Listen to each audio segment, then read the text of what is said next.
Hello, everybody, and welcome to Release Readiness Live. I'm Elna Miller, your Release Readiness champion. We are here in the studio all this week to talk about new features from the Spring 20 release across all the major clouds. This is a special broadcast on Lightning Flow because, as you may have noticed, Spring 20 is another big release for Flow, the admin's secret weapon. Our Flow team is right here in the studio to tell you about some new features, do some live demos, and answer questions on the air. Now, speaking of questions, let's take a quick moment to review how this works. We will be monitoring both the Release Readiness Trailblazers community and Twitter, and the most important thing to remember is to use the hashtag Salesforce Live. I recommend posting your longer, more detailed questions in the community where the conversation can continue after the webcast. If we don't get to your question on the air, we will be sure to follow up with you within the next few days. Now, we are recording this broadcast so you can watch it whenever you like. And since we may be covering the roadmap and making some forward-looking statements, please make sure your purchasing decisions are based on currently available functionality. And now let's meet our team today. Welcome. Hi, Elna. Hello. Hello. I'm Sam, and today I'm really excited to be talking to you at this first live Flow Release Readiness preview about ways that we're making Flow Builder easier for you to use. My name is Tim. I'm the product manager for Flow Engine. It's also known as the mitochondria of Flow. I am galvanized to talk about some of the power that we're bringing and putting in your hands this release.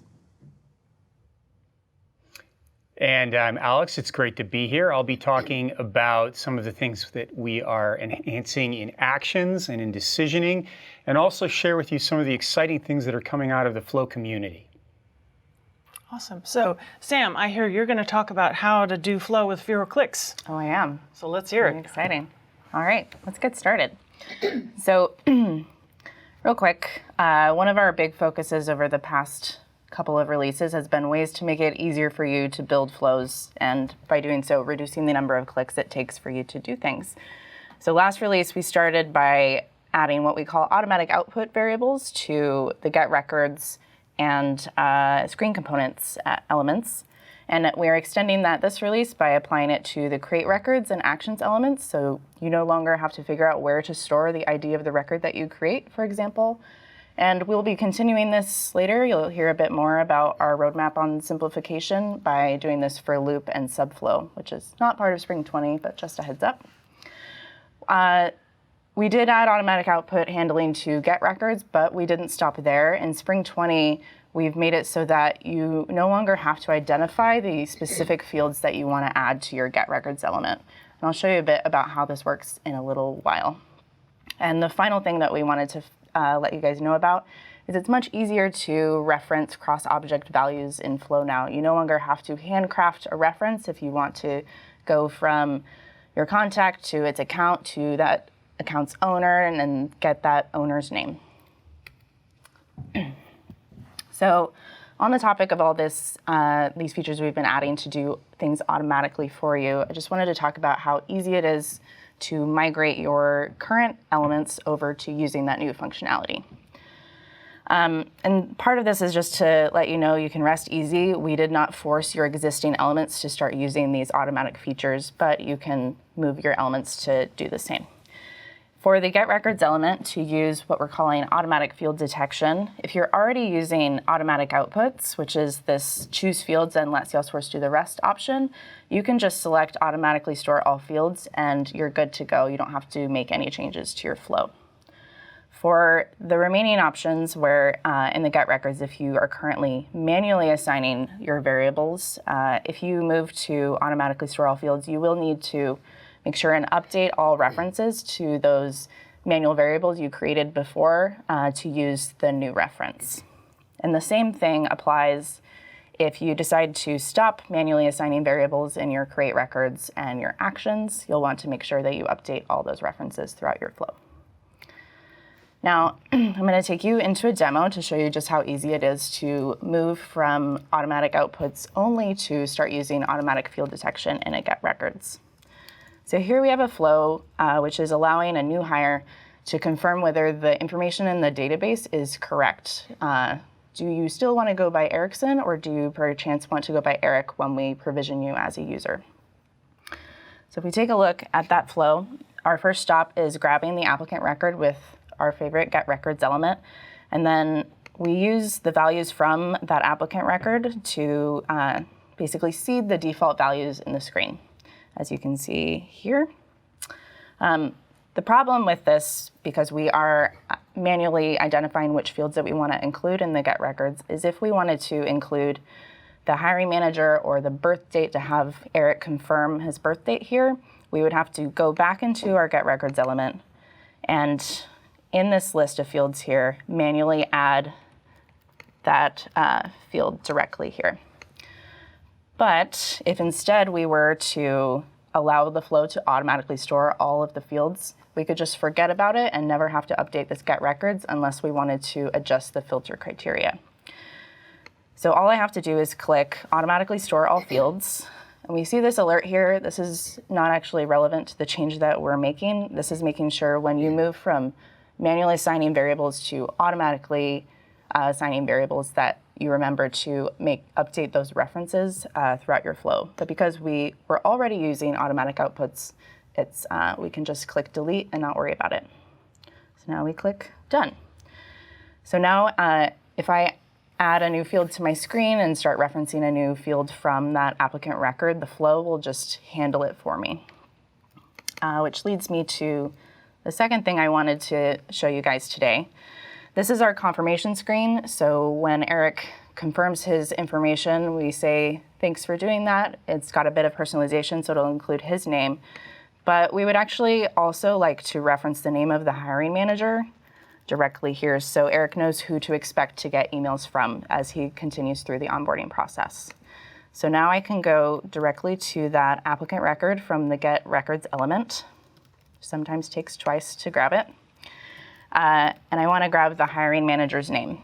And now we see two options here. One, this would grab the ID of the hiring manager, but I actually want to grab the name. This is a new feature we're calling cross-object field references, which you previously could do manually, but now we have this cool declarative way of grabbing fields from those related objects. So I'm just going to type first name here, and we've inserted that reference, and I think that's a wrap. A couple other things real quick before I pass things on to Tim and wrap up.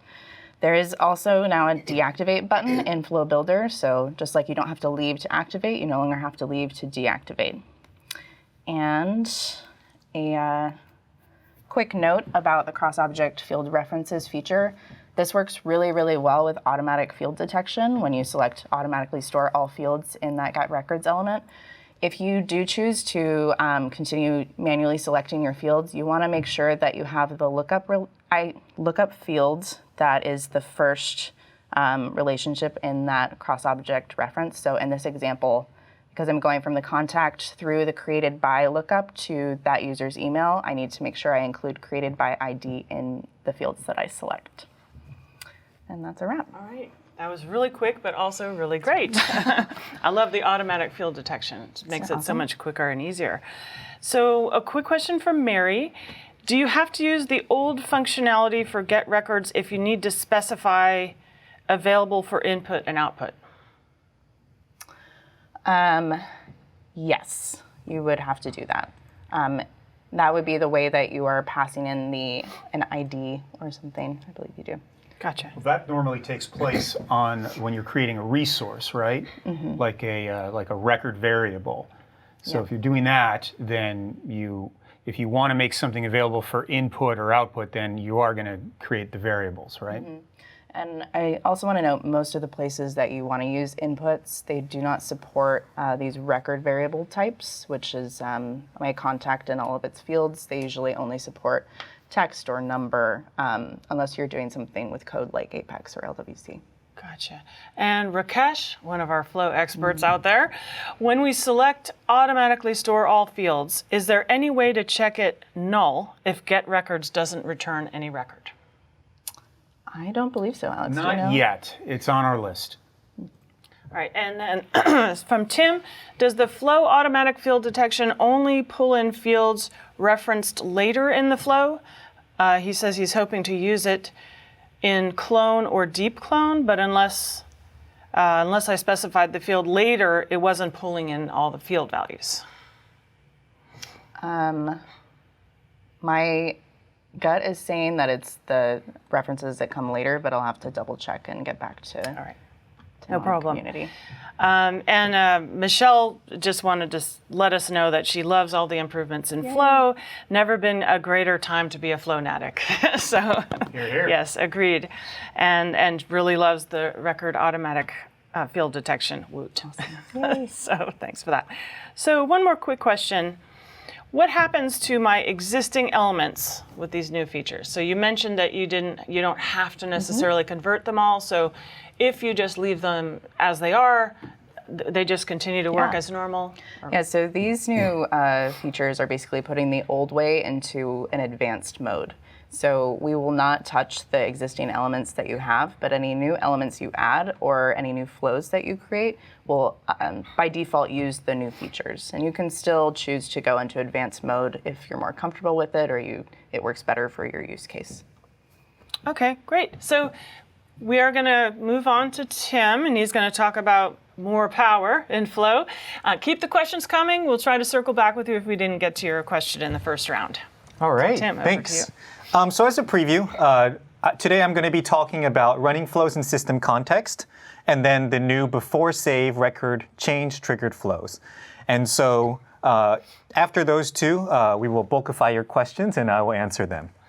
So let's get started. Nice. Good one. Let's get started. I like to start with a problem statement. So here is a common use case that I've seen customers bumping into. It's a commerce use case that focuses on the service side of the customer experience. So let's tell the story of the customer. The customer places an order for a number of items. Sometime later, the customer calls in to request a change or an amendment to their order. At this point, you want a service agent to be able to service that request, change the order, but the thing is that that order is tied to many other objects or entities within the CRM. And so you want to make sure that the service agent follows a strict set of steps to make sure that all of the bookkeeping is done correctly. There are some constraints in this use case. The service agent may not necessarily have full CRUD, object level security, or FLS, field level security, on all the fields and objects that need to be updated during this process.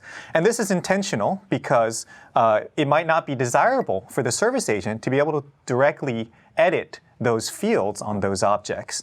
And so you've got to build out this use case without having to give the service agent direct permissions to the fields and objects that need to be manipulated. There are already ways to do this, but we're going to make it even easier by allowing you to set flows to run in system context. And so in Spring 20, we are announcing a feature that's really been actually 2 releases in the making, and I'm electrified to talk about now, which is the ability to set flows to execute in system context. This release, we're limiting the scope to with sharing, but it's on the roadmap to do without sharing, which we'll talk about later. So as you saw in the use case description earlier, this is really a good way to escalate user privileges as users go through a trusted business process. When a service agent goes through a flow that runs in system context, they'll be able to use that flow and bypass object and field level security checks in the flow, and they won't be able to do that outside of the flow. We'll get into the details in the following slides. This is a feature that if you want to be able to use this, you've got to have the view all data permission. Inside of Flow, in general, if you want to do things that are going to elevate or escalate user permissions, such as running flows in system context, scheduled flows, triggered flows, the view all data perm is necessary. Finally, if there's any Apex developers in the audience, this will play very well with the Apex annotations on those invocable methods, with sharing, without sharing, and inherited sharing. So when a flow invokes an Apex method, we will make sure that the Apex method will run the way that the Apex developer intended to by respecting the declaration. So let's go ahead and sort of deconfuse a little bit of what system context is. I think one of the most overloaded terms that I've come across is what is system context, and I most commonly see it confused with what it means to run a system. And so in my mind, I like to compare system context to turning invisible, and I like to compare run a system to transforming yourself into like a robot Merlin, like the wizard Merlin. So, okay, that's my personal analogy. But the point is, when you are running in system context, that is escalating the permissions of the running user. And so suppose you have a user, his name is Jimbo Hollandaise, and he performs some operations in system context. Well, actually what's going to happen is if Jimbo creates a record while in system context, that last modified field will have Jimbo's name on it. Let's contrast that to running as system. So running as system isn't really a thing. There's running as a automated process user, which you will have seen around Salesforce. And that will have a signature last modified by automated process user. And so here are a few different use cases where you will see these artifacts. Process builder processes, the signature will be the user who triggered the process builder. Record triggered flows, which we're adding in this release, will be signed by the current user. And finally, this release as well, screen flows and auto-launched flows can be set to run in system context, and the signature of any records created in those flows will match the running user at the time. In contrast, scheduled flows, which we added last release, will run in system context, and any records that are updated or created by scheduled flows will be signed by the auto process user. So let's go on to the next slide. Here's a additional formulation of the interaction between currently running user and execution context. So you can see in this chart, they're actually orthogonal traits of a run. And there's going to be things in this slide that are familiar to you. If you've used a screen flow before, you'll notice that the screen flow runs with the current user's permissions, and any records that are updated or created by that running user will be signed by that user. So they run as the current user, and they run in user context. Process builder runs as the current user, but it runs in system context. Record triggered flows run as the current user, but they run in system context. Screen and auto-launched flows now can also run in system context. And as you saw in the last slide, scheduled flows will run as the auto process user, except they will run in system context. Now, one thing that the eagle-eyed among you may have noticed is that if you have a process builder process that triggers on a platform event, and you want to trace that process builder process inside of the Apex debug logs, you actually have to turn on the Apex debug logs to track the automated process user. And so you might be led to think that process builder processes triggered on platform events are ran as the automated process user. So this is one of those wonky cases where it's not entirely clear. So I'm going to clarify it for you right now. Process builder processes triggered on platform events run as the user who published the event. Sometimes the user who publishes the event is actually the automated process user, and this is in the case of standard events such as system alerts. However, all of these platform event triggered processes, they do show up in the Apex debug logs under the automated process user. So that is one of the lovely weirdnesses of this product that make it so dear to me. So that is how the different flow tools run. And one more question arises, though, is how do these different flows interact with each other, right?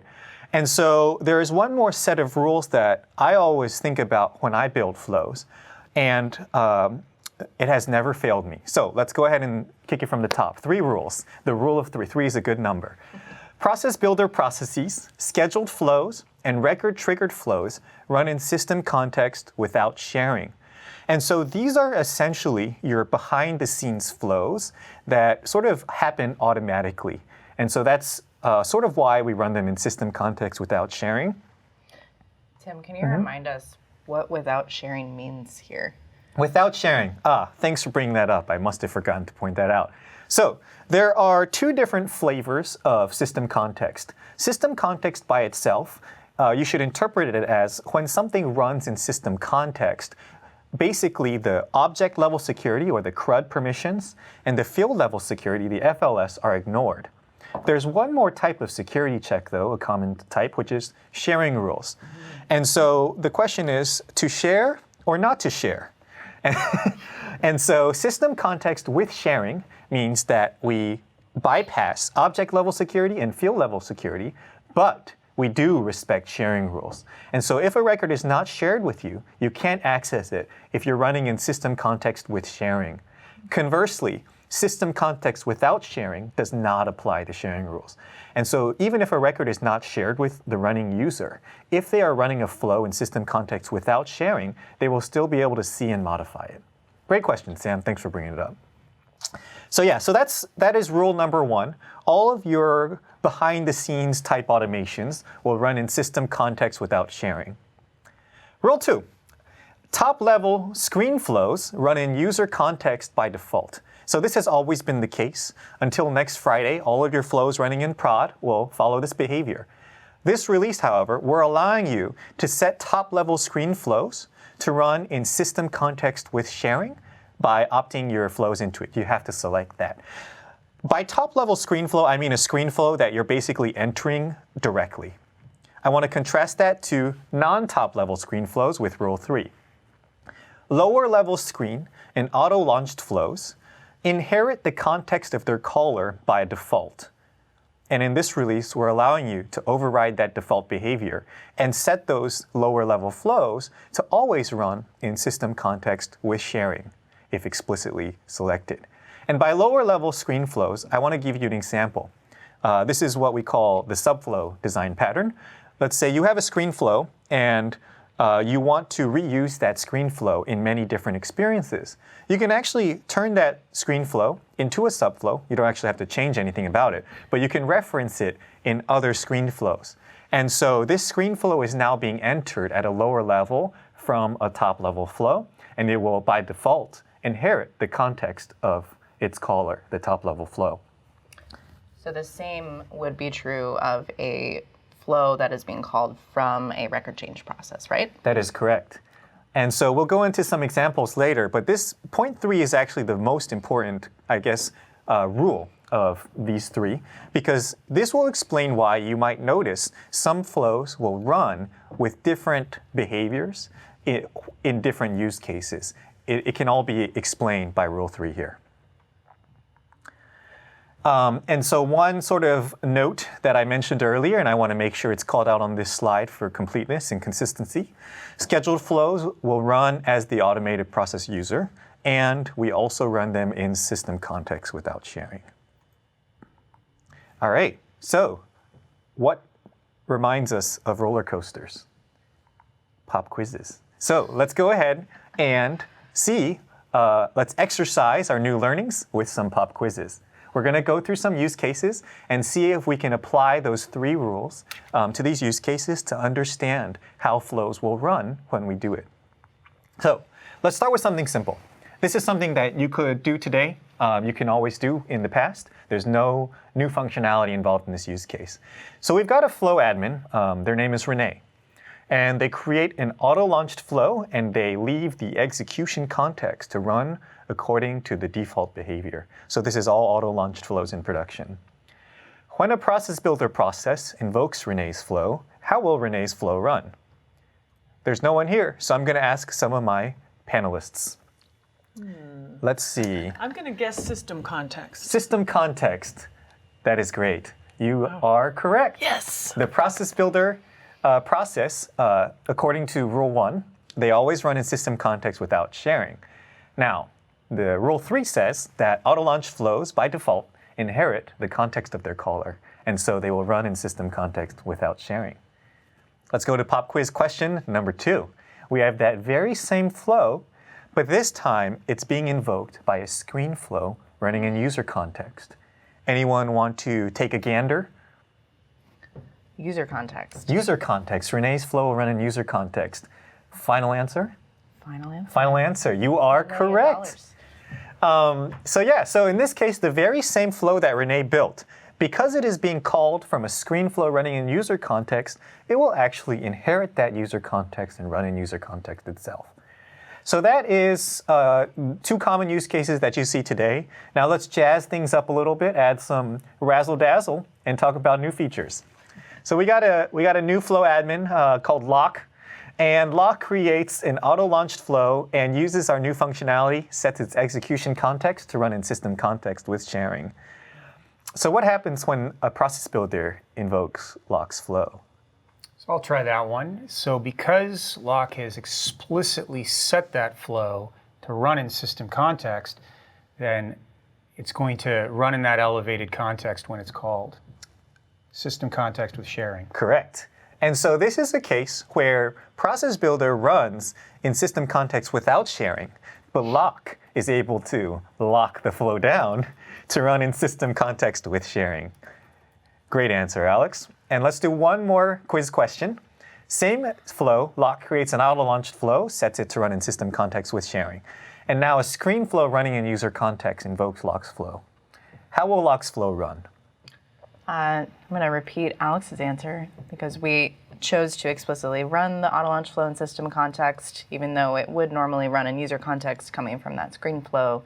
It will run in system context. That is correct. And this quiz question here actually covers the down the middle use case, right? Where you've got a screen flow you're putting in front of a customer, and you want to be able to escalate some set of privileges for some number of steps. And so this is our commitment to you, is when you set a flow to run in system context with sharing, no matter who calls it or where it's called from, we will honor that context declaration when that flow is run. All right, so that was jazzy. Did I use razzle dazzle already in this cast? No, did I? Yeah, I don't remember. You razzled and, All right. and dazzled. You dazzled. Thank you, Professor Pei. So let's try it out then with a real example and see how that will work. So here's a use case. I just whipped this up, so it's an enormously simplified use case representation of that order management flow that I talked about in the introduction to this feature. And as you see, you can follow the directions in the flow, and you can see that basically what we're doing is we're fetching a set of orders for a customer. Then we're allowing the agent to select which of those orders needs to be amended. Once we decide which order needs to be amended, we actually delegate the amendment of that order to a subflow. And that is the subflow in the right center of the screen. There's actually two subflows in this flow. And so we dive into that subflow, and it's actually a pretty simple subflow with a decision that basically checks whether the order can be changed based on the status of the order. And based on that decision, it creates an order amendment object. You can imagine that behind the scenes, you might have some process builder processes that will then fire on these order amendments and take care of fulfillment. Once the subflow completes, the control is passed back to the order management top level flow, where there's a confirmation screen, and finally a record is created, which logs that the flow has been completed. Now, as you can see, imagine that the end user of this experience doesn't have access to the order amendment records that are being modified inside of that lower level order amendment flow.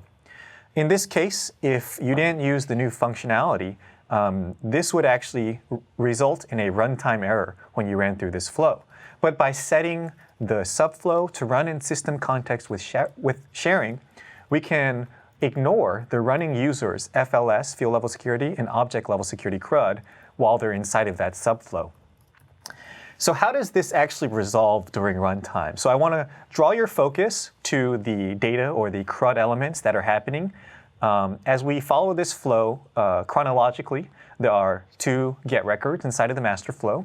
Then we enter the subflow where there is a get records and two create records. Then we return to the master flow where there's finally one create records. And so since the top level flow is running in user context, all of those CRUD elements inside of the top level flow will run in user context. And when we enter the subflow, those three elements inside of the subflow will run in system context with sharing.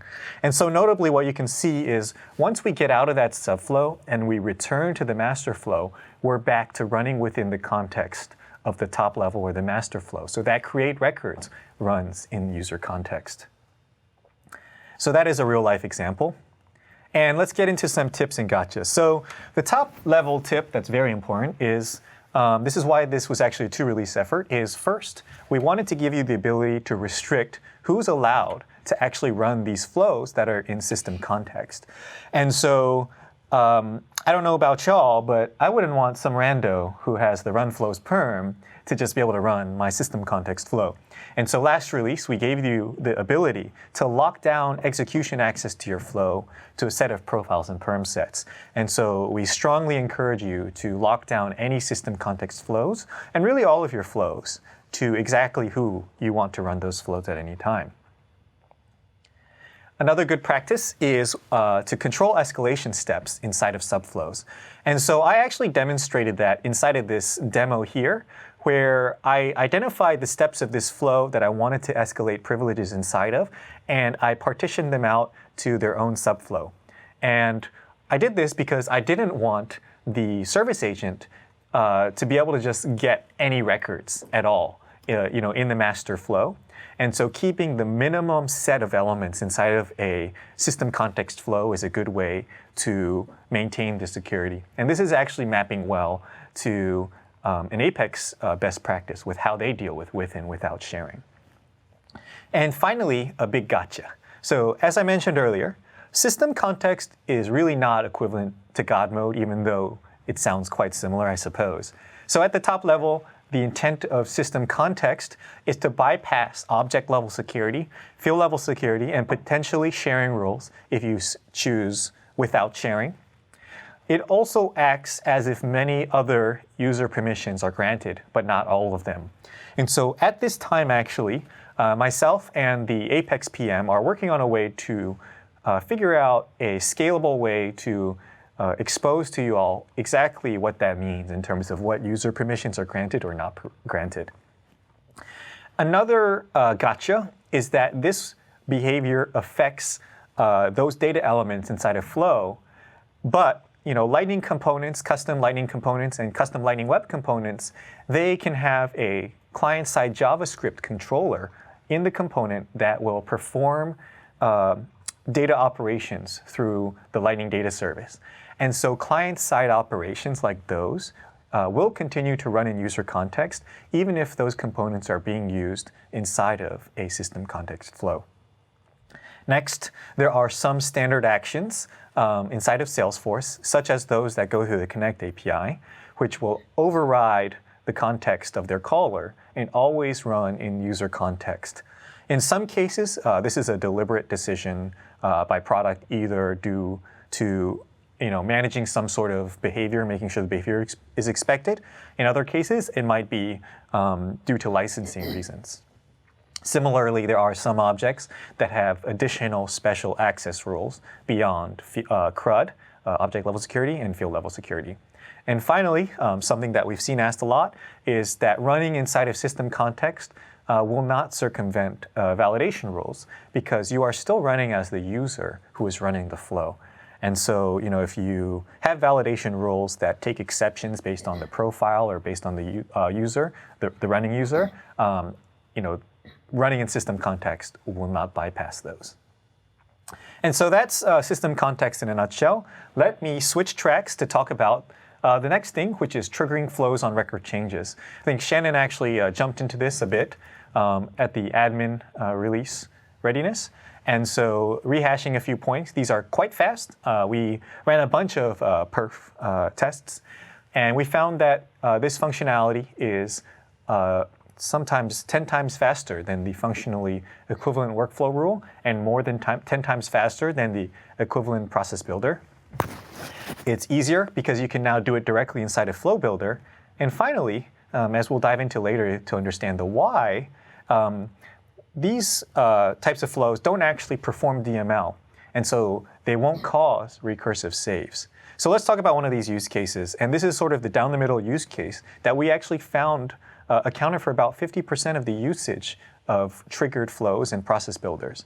So this is a great functionality to use when you want to perform a fast field update on an incoming record. Say that you have a flow that is triggered off of cases that external users submit, and you want to automatically triage that case and assign it a priority based on fields inside of that case. It's a perfect use case for this type of functionality. So what is before save? So the way that I like to think about before save conceptually is it's sort of like doing this operation, performing this flow, running this flow on the data in the record while it's en route to the database. So imagine like physically, the data is still on the way to being saved in the tables in the database. We're going to say, I'm going to let you finish, but let me run a flow on this record right before it gets there. And so what this means is, in the cases of new records, that data, since it hasn't arrived at the database, that record doesn't have an ID yet. Similarly, while it's en route to the database, we don't want to hold up everything else that's happening after this flow. And so we actually strictly limit what you can do inside of these flows to updating fields on the records. And finally, this is a very important point, these flows will run before basically everything else that gets triggered on record changes. And so this logic will be applied before any other logic, such as other field mappings or transformations are applied. So you want to make sure that you're not making any assumptions about pre-existing processes operating on that data. And so what I really want to call out here in this slide, this is a list of most of the major things that will happen when you create or update a record. And steps 1 through 5 are steps that are happening while the data is en route to the database. And you'll see that these new record change triggered flows happen second in this list, and notably, they are happening before Apex before triggers. This is by design and intentional because we know that customers oftentimes have a lot of very complex validation rules inside of the Apex triggers, and so we don't want to break those rules. And so all of these record change triggered flows will be executed before those Apex before triggers are applied. And now for some pro tips from Shannon. Firstly, as I mentioned earlier, you don't get full access to all of the flow functionality inside of these triggered flows because we want to keep the transaction going. And so a good way to make sure you're not doing something that you're not allowed to do is choose the trigger type before you set up the rest of the elements in the canvas. Once you choose that trigger type, the canvas will be updated so that you don't see any elements that you're not allowed to use. Record triggered, these types of flows, they run before the workflow rules and process builder processes. And so when you think about the order of execution of the logic, just remember that these happen first. And finally, remember that the ID is only set after the record is committed to the database.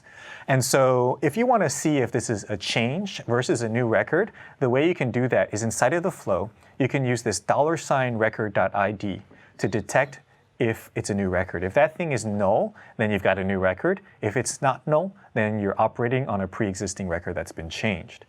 $record, is a global variable inside of Flow that you can use to basically access the data that is in the record, the data that is still basically on its way to the database. And that's Shannon. All right, so let's kick it to the demo. Before we kick it to the demo, Elna, how are we doing on time? We are doing great. You got about 7 minutes. 7 minutes? Okay, great. So let's do the demo then. As I said, oops, 1 second. Let me log into my computer. Okay, so we'll kick it to the demo. As I mentioned during the talk, these things are fast. And they're not just fast when they run, but they are fast to build as well. So I'm going to do it live, and we're going to do it fast. So speed is the name of the game. So the use case here is I've created a sort of a mock object just for the purposes of this demo, where it's a case, and I didn't include a description because I didn't feel like it. But this use case is automatically assigning a priority based on the impact of the case and based on the frequency of the case. And so I'm going to do that, and I'm going to do it quickly. So I'm going to go to Setup. Then I'm going to go to Flow. And I'm going to create a new flow. All right. created that new flow. This is an auto-launched flow. There's no screens. It's going to run directly once a record is created. And we're going to follow Shannon's pro tip number 1, which is select the trigger type before we go. So new or updated records. And we're going to do it when a record is created. What was the name of that object? Do you remember? Tim something. Tim DRL for Delo Release Live. All right, so there we go. And we're going to automatically assign the priority based on the impact and based on the frequency. And so what we need to do there is we need to make a decision. Make a decision. Decisiveness is key. And so for the effort of keeping this simple, we're going to just do the P0 use case. And so we're going to do a P0 use case when the record has a impact of a very high impact. And wow, it actually shows me all the possible values that it can have in Flow. Is this new, Sam? It's not. It is not new. It's not. We had that also in Cloud Flow Designer, believe it or not. So valuable. I love it. Usability there. Great usability. So I might actually be able to do this without typing. Oh no, I had to do labels and API, but okay. So security, and then finally we'll do one more. Record dot, I think it was frequency equals always. So this, you can probably imagine if there's a bug that's related to security and it's happening all the time, that's very, very bad. And so note here that I sort of subtly or implicitly use this $ record and I just clicked on it. So this record is referring to the record that is about to be inserted into the database. And so that's how you can access it using this $ record. So I'm going to go ahead and click done. Draw that arrow. And then finally, I want to assign the priority. Now, this is the gotcha of the use case. You will notice here in this data dropdown that there is no edit records. And the reason there is no edit records is that these types of flows are not actually performing real CRUD operations. Remember that the data hasn't arrived at the database. So we're sort of like editing the data on the fly. And so the way we're going to do that is using the assignment element. And what's going to happen is later, once we actually save to the database, I think it was like step 7 or something, that's when you can imagine the database is like, all right, I got you. And they go ahead and sort of write the data into the database. So there's an implicit edit happening at that step. And so all we have to do now is change the data while it's in flight. So we're going to do update the priority to P0. And we're going to update that record's, where's my priority? Priority to P0. There we go. And we're going to go like that. And P0. And so there you go. We're going to save. We're going to save it as Tim's great flow. And then we're going to just save it like that. And we're going to activate it. I sure hope this works. So let's go back to my object. You'll see here that it has no records, so this is real. And we're going to call it Tim1. This field doesn't matter. We're going to call the impact is security. Frequency is always. And I should expect that this will update the value from whatever I set it to a P0 automatically. So let's just say I set it to a P2 for now. And amount, don't worry about it. So there we go. We updated it, and bam, the priority was automatically updated by this flow to a P0. So lickety split. There you go. Super fast. The only typing I had to do was for labels, I think, right? Yeah. So that's the demo. And we'll kick it back for questions now. All right, thank you. That was rapid fire and really lots of great stuff there. So at the end, I think I really appreciate your explanation of what the various contexts mean, because it is really important to wrap your head correctly around that so that you know what you're actually doing, and if what would make a flow potentially have a little issue is if you don't have the context the way it should be according to what you're trying to do. So for sure, appreciate definitely. that. So question from Jim. He says, if we can have flows run in system context, but then you want to debug the flow, do you have to set up debugging to monitor both the triggered user and the auto process user? And second part of the question. If this is the case, wouldn't it be much easier for the Salesforce developers to include the user doing the operation in one log? So, so I think there's sort of two use cases here. I want to start with the down the middle use case. So you're trying to debug a flow that is running in system context. So let's just say it's a screen flow. So when you run in system context, you're still running as the running user. We're not overriding the user to an automated process user. We are doing what is functionally equivalent to giving that running user a bunch of perms during that step. And so the Apex debug logs will actually show up under that user.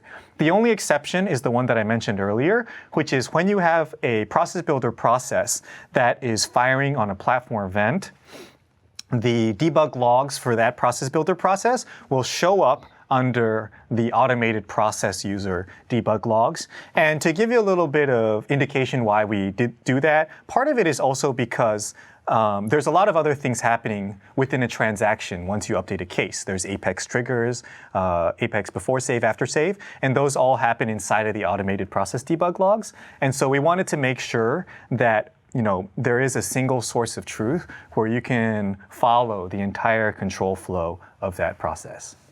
Got it. Okay, from Rakesh, does system mode also overcome or override platform limitations? For example, if a user with a license doesn't have access to an account because maybe the license doesn't allow it, and Lightning Flow is running in system mode and creates an account, does it work? So yeah, in many cases, it will overcome those. It really, I think, so different product teams who own different actions will make a choice based on how they assess the risk of license overriding being abused. So for things like cases, and I forget the entity that you mentioned, I think it actually will override. And that's not really the intent though. So if we do find that this is being abused for that, we may in the future figure out ways to restrict that. But for this release, it's not something we prioritized, is making sure you can't do those things. Gotcha. Now, do flows running in system context count against Apex governor limits? They do. Good thing to keep in mind. And what about system context without sharing? So the new feature is system context with sharing, correct? What about system context without sharing? Is that coming? Or? We were ideally trying to get both of them actually into this release, but you can probably imagine that there was a whole lot of testing we had to do to pass through security, and so we couldn't fit it in. Obviously, there's the safe harbor slide, but at this point, running flows in system context without sharing is actually code complete, and it's going through QA. So hopefully it'll be released in the next release. All right, thanks. We're going to try to circle back at the end, try to get a few more questions, but I do want to move on to Alex, give him a chance to share what he's got about NBA, not the basketball NBA, something else, and action goodies, right? Right. So We've got a lot of good stuff to talk about regarding both our decisioning and our action capabilities. But before I started, I did want to address a couple of questions that often come up when the three of us product managers are seen in public. One is, how do we work together? And the best analogy that I can offer you is that if this were a police procedural, Sam would be the flinty-eyed district attorney, and Tim would be the brash, impetuous rookie cop, and I would be the grizzled desk sergeant.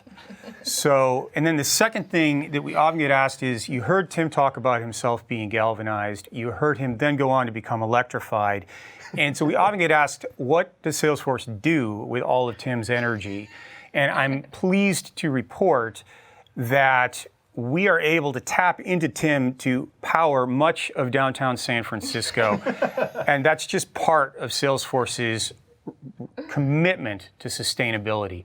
So with that, let's go on and talk about decisioning support. So next best action, it's a separate product, but it works very much with flow and enhances flow and does a lot of things to empower flow and make it more useful. Decisioning can often be thought of as the head or the front end part of all of the actions and flows that you do. Some of the new things that you can do with Next Best Action in Spring include the ability to generate recommendations from any SObject, any kind of record you want.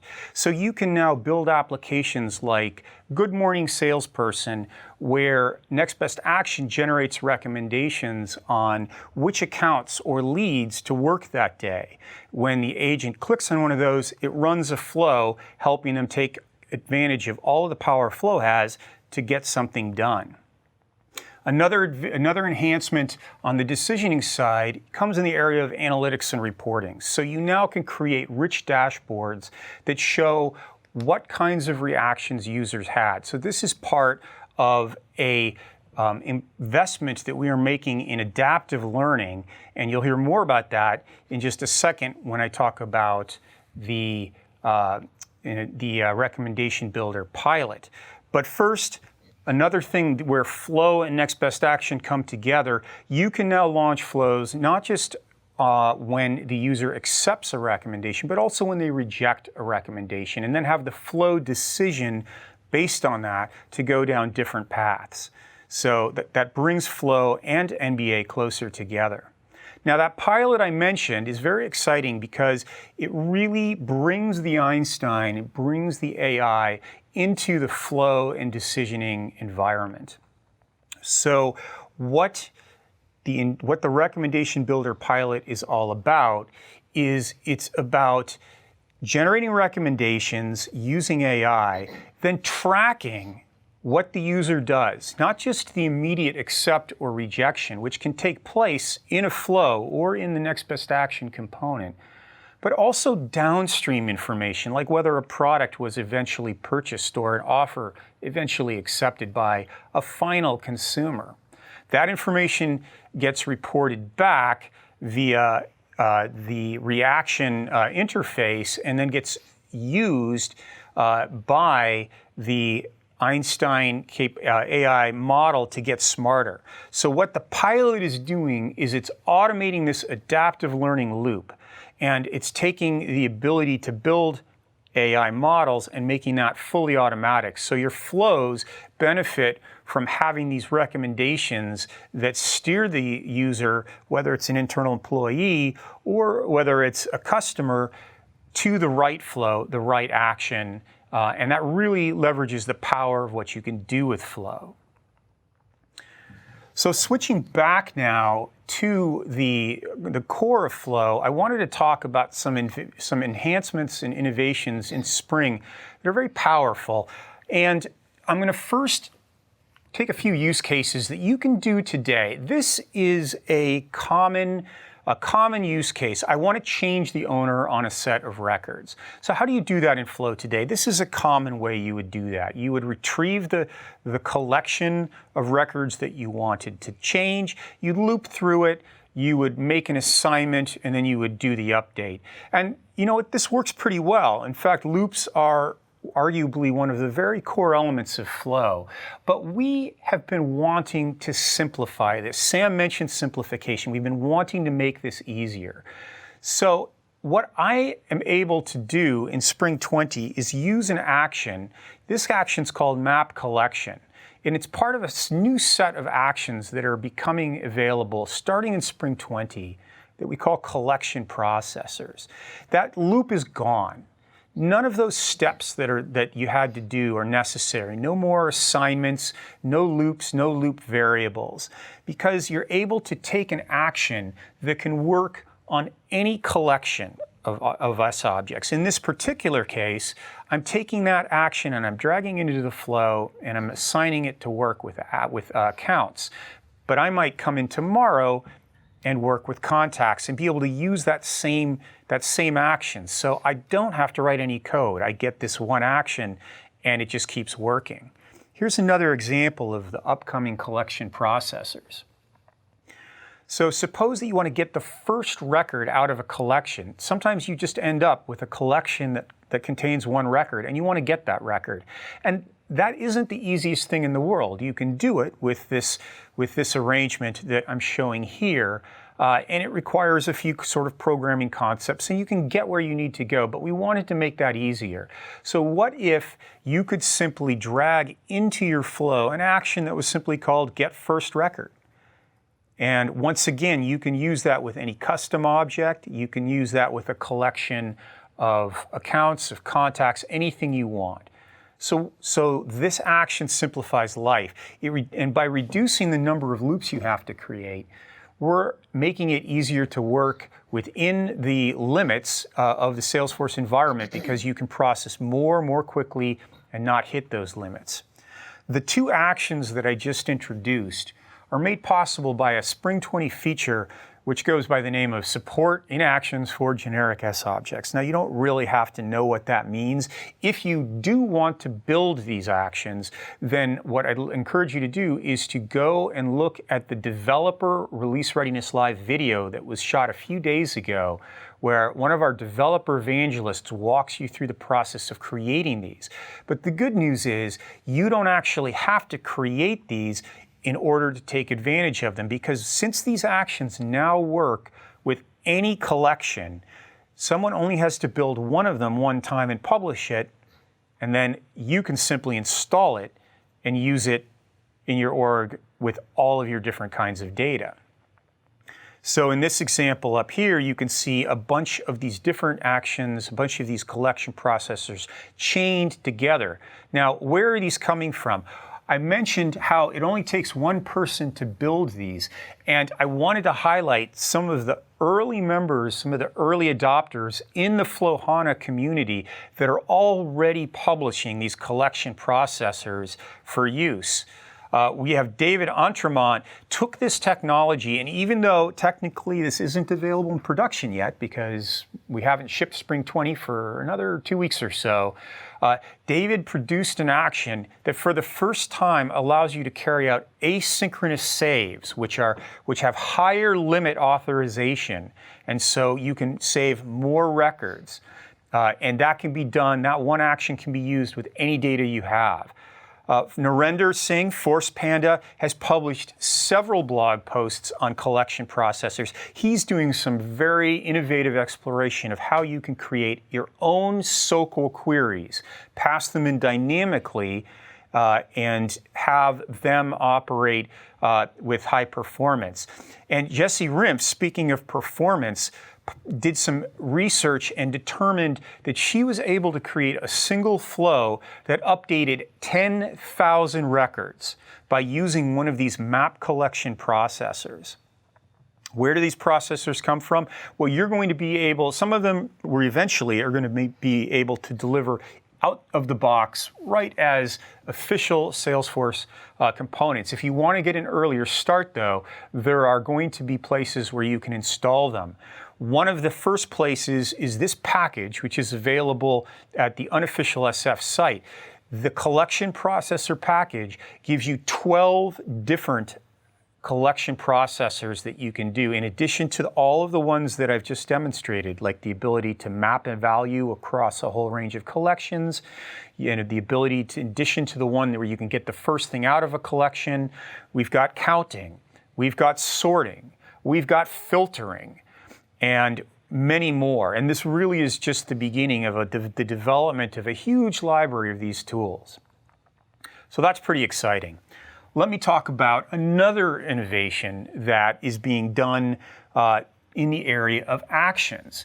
And the problem that we wanted to solve is, okay, you can make some pretty impressive actions, but the property editor is not the easiest thing in the world to use. By the property editor, I mean what you see here on the screen. So we've got this sort of one-size-fits-all property editor. And as the action gets richer, as it gets more power and more capabilities, well, that property editor gets more and more imposing. And I'll switch now to a demo and show you an example here of one of these. So this is the property editor for a action that allows you to send rich emails. And you can install this action, by the way. I'll show it to you a little later. And this is what the property editor looks like. So this is a very cool action. It allows you to send emails with attachments. It allows you to use classic email templates. It allows you to use Lightning email templates. It allows you to use rich HTML and do all of this from within a flow. Very cool. But you can see that allowing the configuration for that is this very substantial set of things. So if we switch back now to the slides, so what is the opportunity? The opportunity is to build once and have it be able to be published and shared, let all of the users take advantage of it. So what you can do with this new pilot is build a custom property editor to go along with that action. What you see on the right there is that same action with a custom property editor. So let's take a look at that. So here I've got a flow that's using that same rich HTML action, and you can see I've got the action right here, but it's got one of the new custom property editors with it. And you can see that I have access to powerful flow combo boxes that let me pick upstream flow values. I've got an accordion solution here that has a search box. I can select my to and my CC and BCC through an easy user interface. I can decide here between a body and an email template, and based on that, conditionally specify different values. So this is very, very exciting, and all of the actions that you are used to seeing are going to start to automatically inherit and support these custom property editors. Let's switch back to the slides. So, wanted to show you this. It's pilot level functionality in Spring 20. If you are interested in installing and running an action that works, that has a custom property editor, all you need to do is ask support to enable an org for the pilot, and then you'll be able to install these actions and try them out. And if you're interested in building custom property editors for actions, it uses Lightning Web Component technology, very much the LWC work that you may already be familiar with. Go to this URL that you see here on the screen. It's the Trailblazer community for the pilot for custom property editors. And we are very much encouraging anyone who's got some experience with LWCs and Apex to try this out. Because what you're going to get when this is all said and done is you're going to get portable pieces of code that can be used by admins and configured with modern, friendly user interfaces. And that is going to be a tremendous game changer for working in the Salesforce environment. Let's keep moving. So Sam talked about simplification, and I wanted to put that into a little bit of context because what you're finally seeing with the spring release is the fruit of some of the efforts of this campaign. What simplification is all about is making it a bigger tent so that more people, more Salesforce users can comfortably use Flow. We don't think Flow is easy enough to use. We think it can be 50% easier. We think that there are common activities in Flow that can be done with 50% fewer clicks. And we think that we are presenting you with too many tools. Sometimes you have to use Process Builder, sometimes you use Flow Builder, and sometimes you use Workflow Rules. And they're great tools, but we think that we can simplify that story and give you fewer tools that are easier to use, but provide you with even more power. So the simplification campaign is an ongoing set of features that we're adding to the product to make it easier to use, where we're going to phase out complexity. Things like variables and API names, they're going to be there if you want them. But increasingly, as Sam demonstrated, you're not going to have to know about them.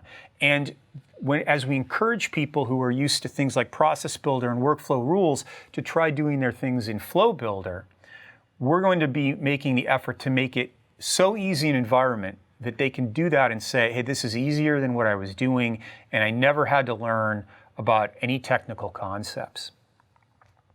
So if you put it all together, this timeline shows you the things that we've done and the things that we are working on. So the things on the left hand of the screen, that's what's going to be working as of Spring 20 in a couple of weeks.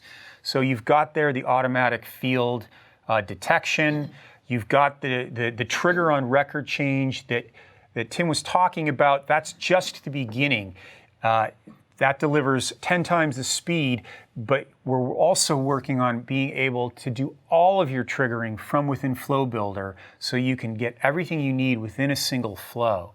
And then as you can see here, there's also continuing effort in that automatic output handling where you no longer have to create variables. We're almost done with that work. Right now we're adding it to subflows.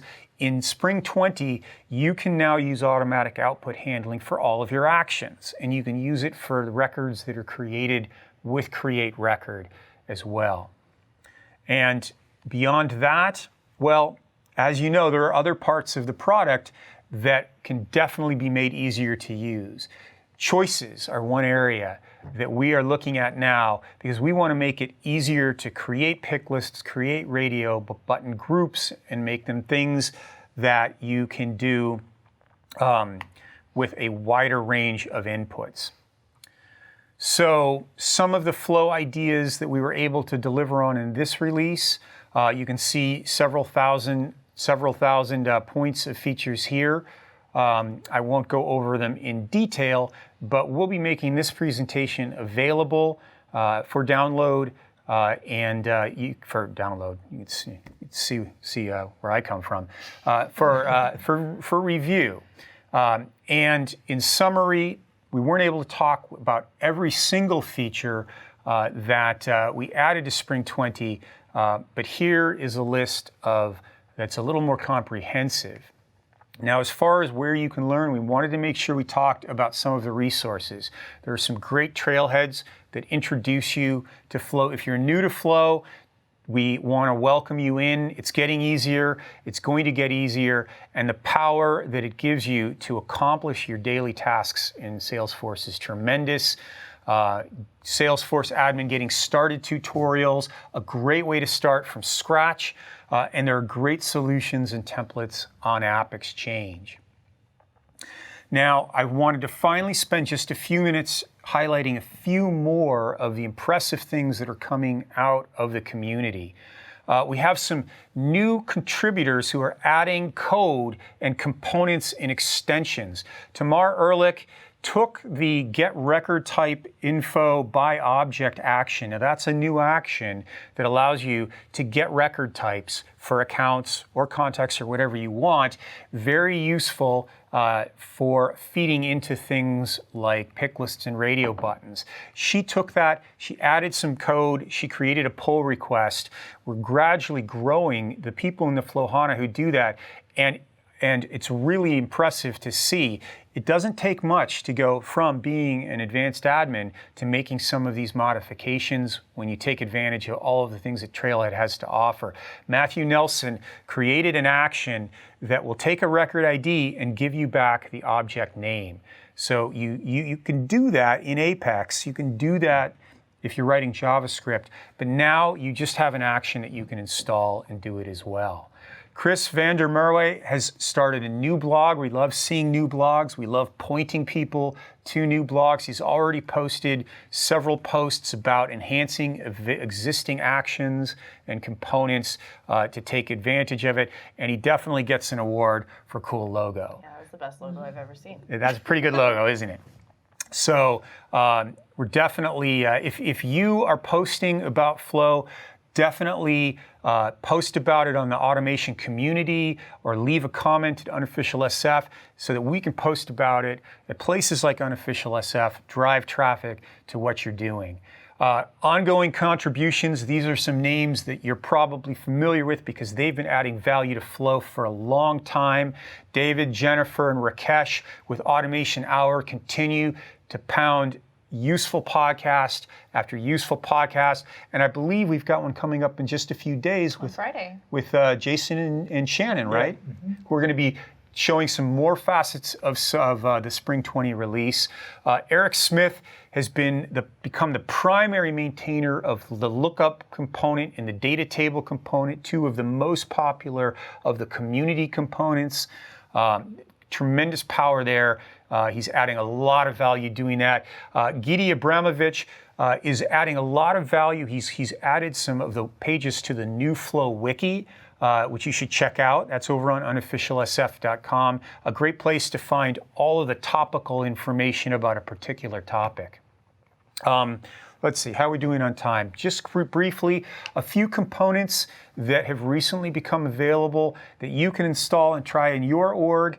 One is called Quick Choice.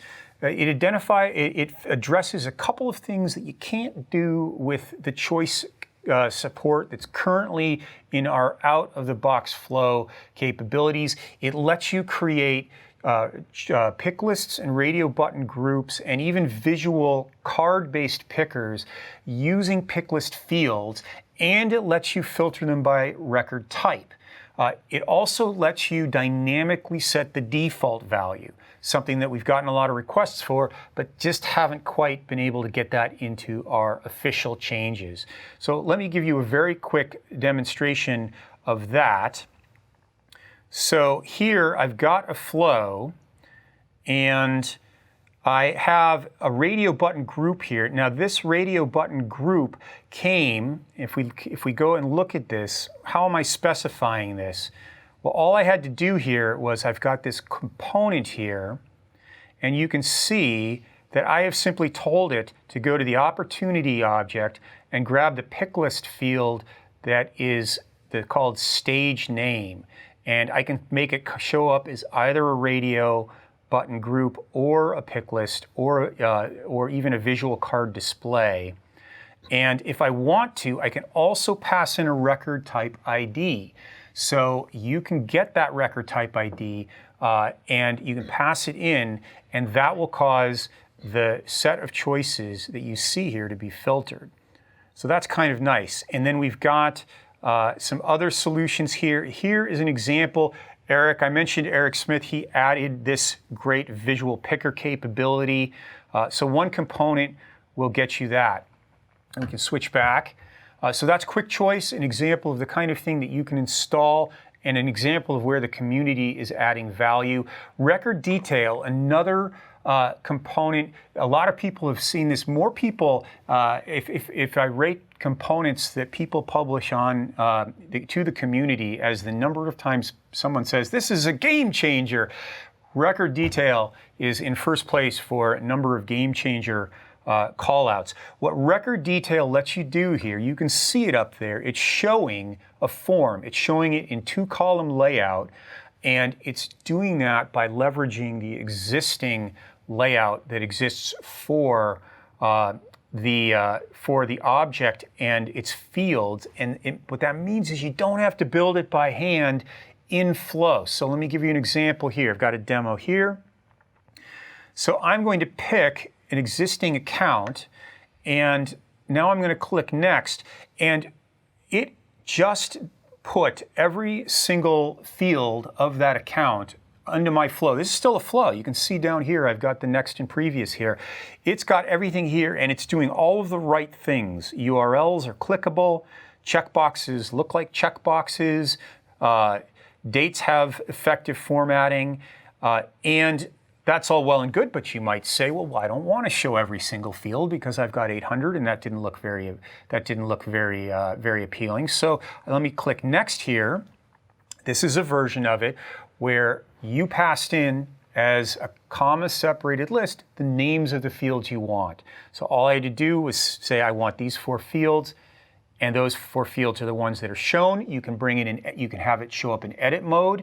You can have it saving automatically in real time. Very powerful. So that's Record Detail, and it's also it's now Record ID sensitive, so you can also pass in a Record ID and have it be smart enough to show just the fields that are available to the Record ID. And this is part of our effort to work more intelligently with all of the work you do with layouts, fields, and objects. All right, we've definitely got to get to the end. I know we've got a few questions, don't we? All right, so let's just, a few things I'll just say in passing. There's a new version of the navigation actions that lets you navigate your flow automatically to more things. Check it out.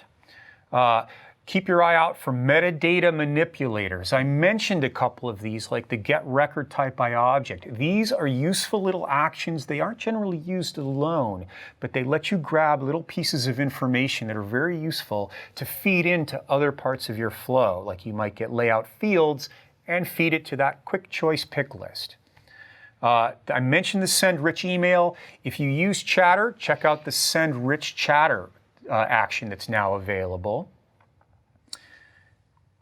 And I think that is a good point to hand it back to you, Elna. Do we have any questions? Great. Yes, we do have quite a few, and we're going to go for another 4 minutes or so to try to squeeze in as many as we can live.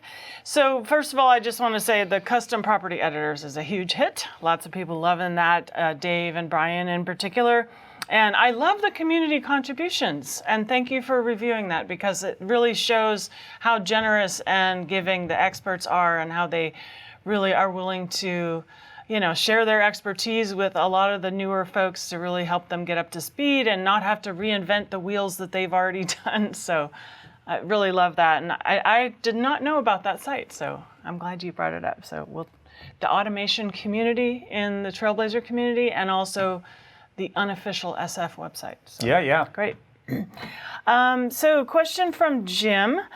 For actions on generic SObjects, can we access non-system fields? And he says, our use case is we have custom fields on a lead that copy over to a contact on convert, and they want to be able to create an action that can be triggered by both the lead and the contact that can access those custom fields.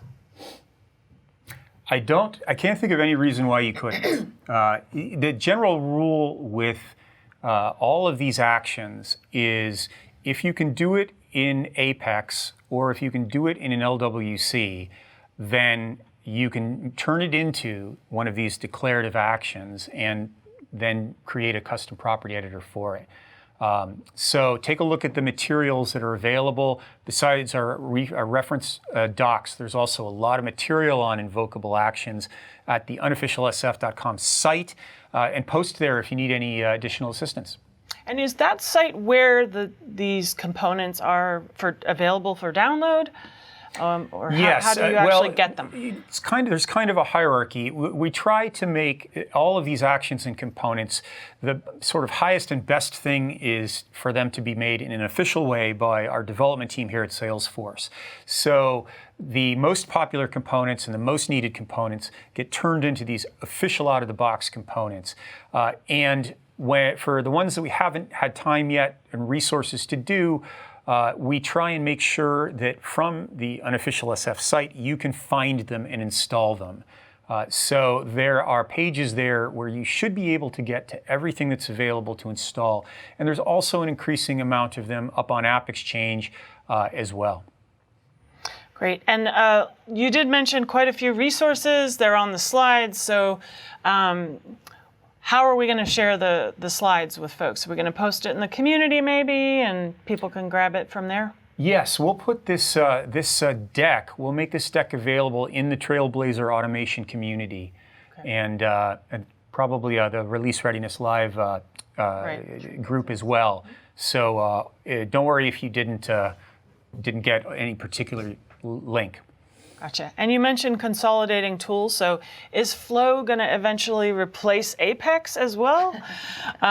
Basically putting everything into a UI, or versus writing the code straight up? It's a great question in a lot of ways, because it really speaks to sort of what is the future of all of these different tool sets. Certainly Flow will not replace Apex. They do very different things. Apex is the power solution for using code to extend the Salesforce platform.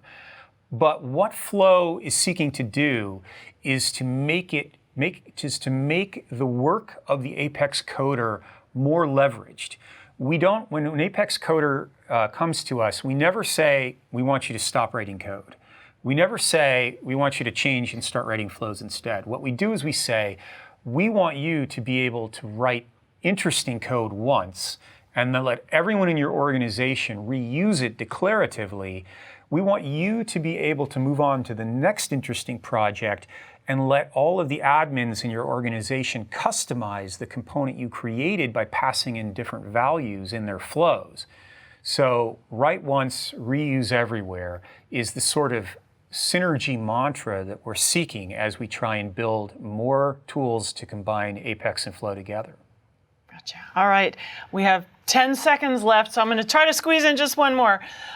Bruce is asking, are cross-object references only available if we choose automatically store all fields? No. You can use it if you're manually storing your fields, but you just need to make sure that you're including that first lookup relationship from your get records. All right. Well, I'd love to keep going because we have just so many great questions out there, but we will be following up after all of our product managers are going to be looking at your questions and continuing the conversation later. But thank you so much. And thank you for joining us. We hope you enjoyed this as much as we did. And if we didn't get to your question live, don't worry. We'll follow up with you, as I said, within the next few days. And also, this has been recorded, so you can rewatch it anytime or share it with your friends. And come back again tomorrow at 9:30 Pacific. We're going to go over Service Cloud features in Spring 20. And I really can't wait to hear how you're using new features and some of these community contributions as well to innovate. So let's just keep that conversation going out in the release readiness community where all Trailblazers can meet and be release ready.